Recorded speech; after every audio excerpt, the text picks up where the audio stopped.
اللہ کے نام سے شروع جو بڑا مہربان نہایت رحم کرنے والا ہے۔ انس بن مالک روایت کرتے ہیں کہ ایک مرتبہ معاذ بن جبل رسول اللہ صلی اللہ علیہ وآلہ وسلم کے پیچھے سواری پر سوار تھے۔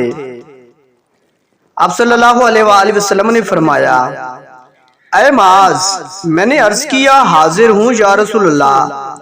آپ صلی اللہ علیہ وآلہ وسلم نے دوبارہ فرمایا، اے معاذ، میں نے عرض کیا حاضر ہوں اے اللہ کے رسول۔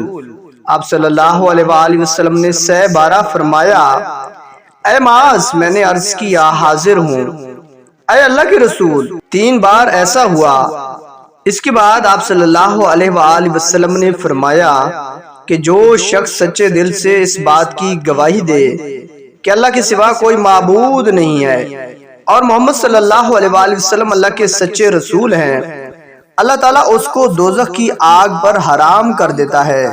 میں نے کہا، یا رسول اللہ، کس بات سے لوگوں کو باخبر نہ کر دوں تاکہ وہ خوش ہو جائیں؟ آپ صلی اللہ علیہ وآلہ وسلم نے فرمایا، اگر تم یہ خبر سناؤ گے تو لوگ اس پر بھروسہ کر بیٹھیں گے اور عمل چھوڑ دیں گے۔ معاذ رضی اللہ تعالی عنہ نے انتقال کے وقت یہ حدیث اس خیال سے بیان فرما دی کہ کہیں حدیث رسول چھپانے کے گناہ پر ان سے آخرت میں مواخذہ نہ ہو۔